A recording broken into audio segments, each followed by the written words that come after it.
Hi everyone, and welcome to Paper Pumpkin Week here on Creative Chelsey. Over the past couple days, I've shared some great card ideas you can make with one stocking from this month's kit. Today I'm sharing with you my fourth alternative idea using the November 2024 Paper Pumpkin kit called Filled with Joy. If you'd like to watch me unbox the kit and create these cute stockings, or see any of my other alternatives, click on the playlist in the top right corner. For today's card, I will be sharing how you can color on the fabric to create your own pattern and bring in different colors. Each month I take the contents from the Paper Pumpkin kits and make alternative projects. My cards are easy to follow and can be made by both experienced or new paper crafters. You may need just a couple other products to complete them. You can follow along with me using supplies you already have or purchase any products you see me use from my online store. The link to all products is below in my description or on my blog, creativechelsey.com. Do you want more alternative card ideas for your Paper Pumpkin kits? Then subscribe to Paper Pumpkin and choose me as your demonstrator. I've joined with other Stampin' Up! Demonstrators to design 8 to 10 more alternative ideas in a PDF tutorial, which includes photos and instructions. My subscribers receive this PDF tutorial along with an exclusive designed card kit, all for free. So we're going to begin with a balmy blue card base, which is just a little different than the colors that coordinate with the kit. And I'm going to do some splattering with a balmy blue marker and my little splatter box here.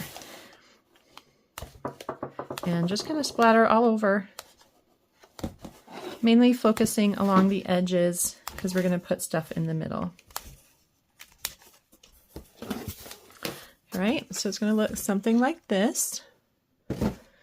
And then we're going to do some stamping in balmy blue as well with that starburst that came in the kit. Okay. And then just stamp that randomly in the corners. You know me, my corners. I love the top left and bottom right corners when I stamp extra little things. You can bring it down a little bit too if you want to bring some of that a little lower, you can. But that's what mine looks like. A great beginning to our card. So we're going to next cut our fabric.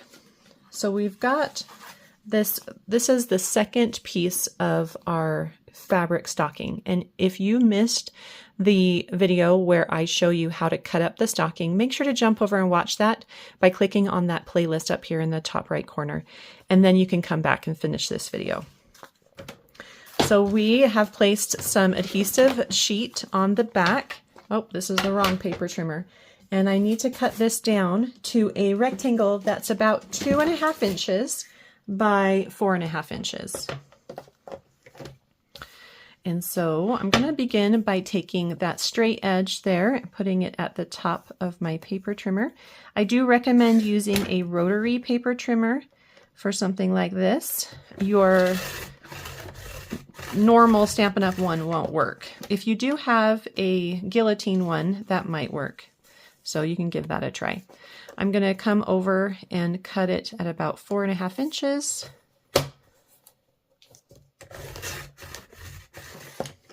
And then rotate one last time. Try to get 2.5. It doesn't look like I'm going to, so I'm going to go with more like 2.25-ish.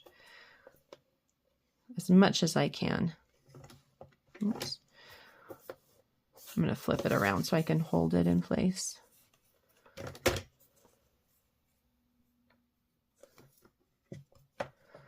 Pull it out so that I can get it to be nice and straight.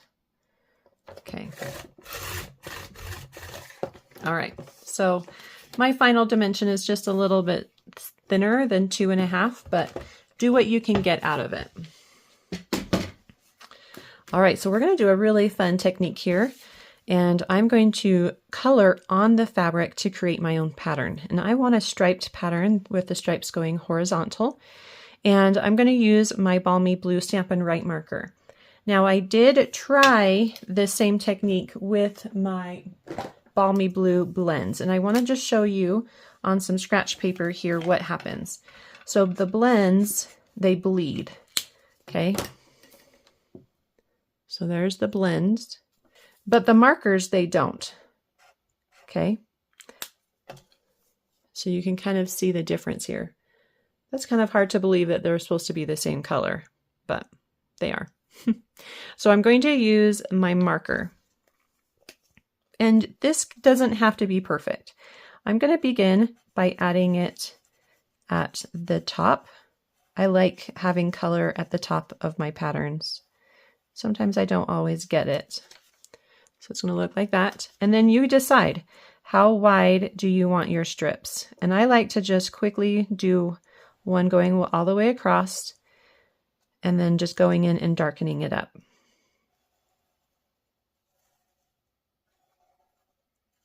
And then just repeating. If you want to be exact, you're welcome to pull out your ruler or use your grid paper or your glass mat, whatever you want.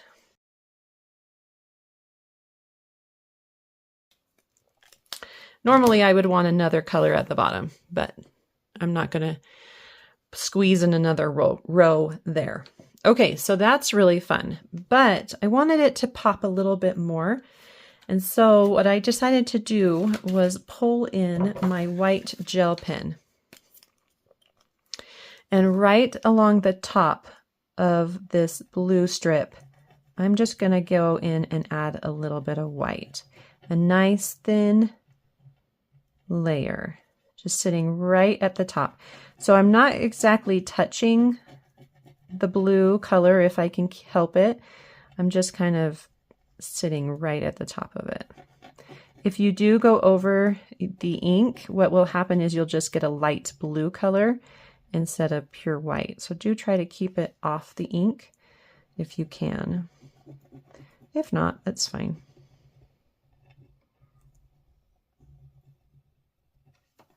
Now it's very, very subtle, but I think it does add a lot to the pattern.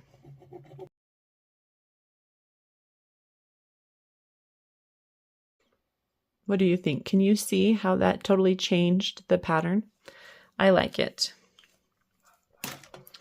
Okay, so now we're going to I'm going to use my fabric scissors and I'm going to find the center, which I'm just going to eyeball it, and I'm going to cut up to like the second row and then make my banner here.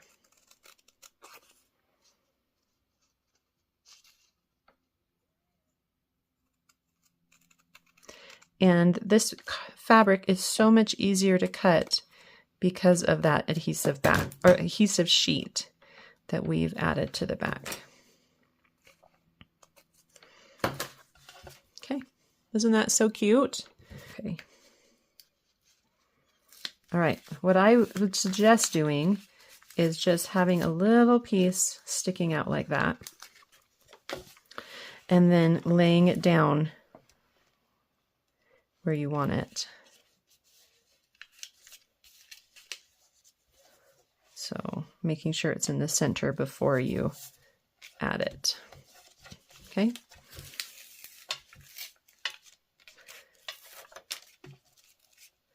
And then just readjust if it kind of comes out a little crooked. And like I said, you can kind of crinkle up the corners, add a little bit of texture and movement to it. Doesn't need to be perfect. Okay, so you can see here that my original, I did a little skinnier lines. This one I did a little wider areas between the stripes, and that is okay. All right, so let's go ahead and do a couple other things. So we're going to be doing some stamping and fussy cutting for our little ornaments here. And the colors that I'm using are, I've got Shaded Spruce, Balmy Blue, and then of course the Poppy Parade from the kit. And let me grab my stamp. I'm going to start with my lighter color, Balmy Blue, and You only need to fussy cut out one ornament. If you do fussy cut them all out, then you can make this card a couple times if you have some extra large ornaments. Or you could put a different image here would be cute, maybe like a reindeer or a snowman. That would be really cute too. Maybe something from another paper pumpkin kit or another stamp set. What did I do with that? There it is. And then we'll do a poppy parade. And we really don't need the tops. We're just needing the ornaments. So if you don't stamp those, that's okay. So balmy blue, shaded spruce, poppy parade. Then you're going to fussy cut those out and put them on some glue dots. And I've just got them on the little glue dot backing here. So you're also going to want to stamp your greeting. I used a brighter pink here. This is Melon Mambo, and I did it with white heat emboss. This piece is 3/4 of an inch by 3 3/4. And you can always find all the dimensions for my pieces on my blog, and the link is below in the description. I also have a gold foil piece. This is just from my own personal stash. And I've cut it to 1/8 of an inch strip. And I'm going to use it. And before I cut it, I actually did put some adhesive sheet on the back so that I can just add it right to the top of my ornaments. I thought it would be fun to do a little topper for these little ornaments as well. And so once I've done that, you're going to place it at the top of each ornament.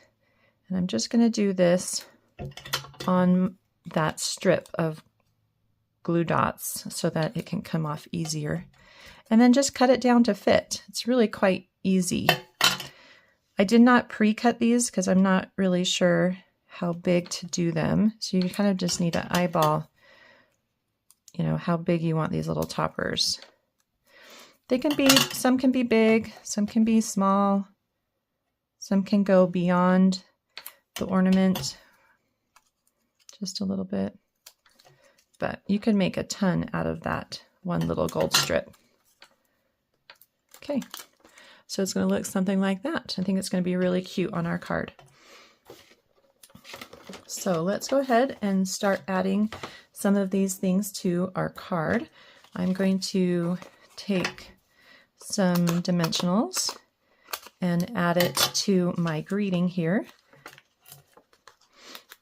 And I can place this greeting really anywhere. I am going to place it a little lower than the center. Try to make sure it's nice and straight on my card. I think right there looks good. Then I'm going to take my ornament, and I did not stamp any designs on this one. I wanted to keep it nice and clean. And I'm just going to place this right in the middle. I'm not going to add any dimensionals yet to this one, and I'll show you why in just a minute. So just a little tear and tape and place it next to the greeting up and down, just like that.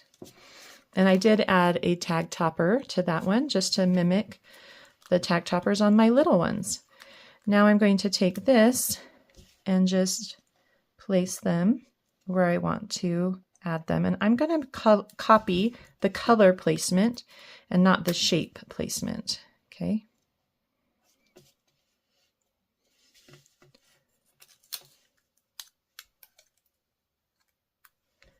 So like that. So now if you would like, you can add some little strings with white baker's twine. And for this one, I'm going to use a dimensional to hold this in place. So at the bottom of this thread, I'm going to place it. You know what? I need to go sideways. It's not quite that wide. Please take off the paper backing. So it's going to get really sticky. and you want the thread to be between the dimensional and the ornament. And then just lift up and put that underneath just to hold in place. And then you can pop that down just like that. Then take your, like a good pair of fabric scissors, cut off, and then string it through the ornament topper. So just take your, there we go. Take a pick tool, string it through just like that. Okay, and then we'll adhere that top of that string in just a minute. And then we're just going to repeat that for the others. If you want to use a glue dot, place your string. You know what? I'm going to cut one of these glue dots. Did you know you can cut glue dots? So they're kind of big and they're thick. And so I don't want to like roll it up. So I'm just going to trim it. Oh, it didn't cut very well. But I think it still did cut. It's on my fingernail. I'm going to place half of that glue dot on the baker's twine end here and string it. Just kind of wrap it around that baker's twine. Then lift up my ornament and just stick it right behind that ornament. And then cut my twine just a little larger. And then let's repeat that.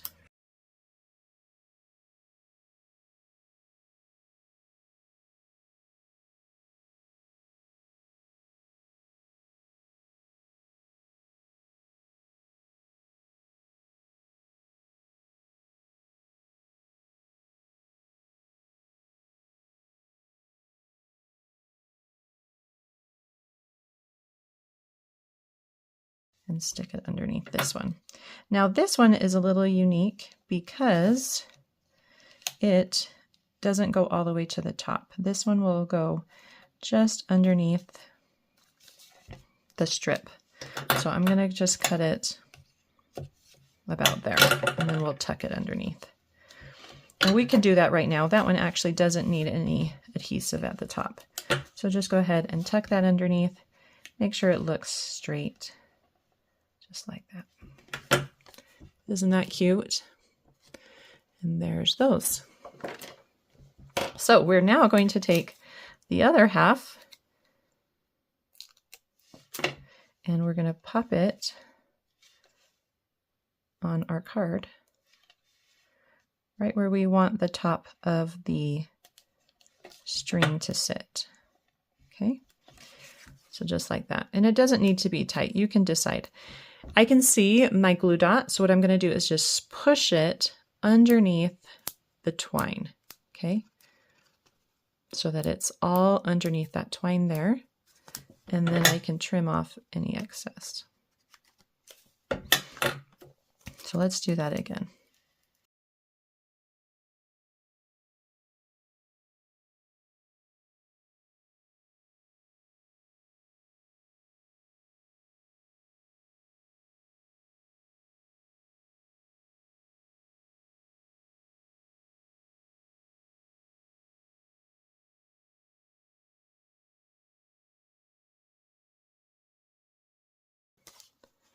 Just like that. Isn't that so cute? I love how that looks. Then I did want to add some embellishments, and I got my embellishments from this Neutrals adhesive back sequins. It does have gold, a brown, kind of a copper, and a white. And I ran out of all my gold sequins, so I'm going to use the white ones. And like I said, I like to have some contrast, so having a little bit of a white in there is really helpful. And you can place however many you'd like.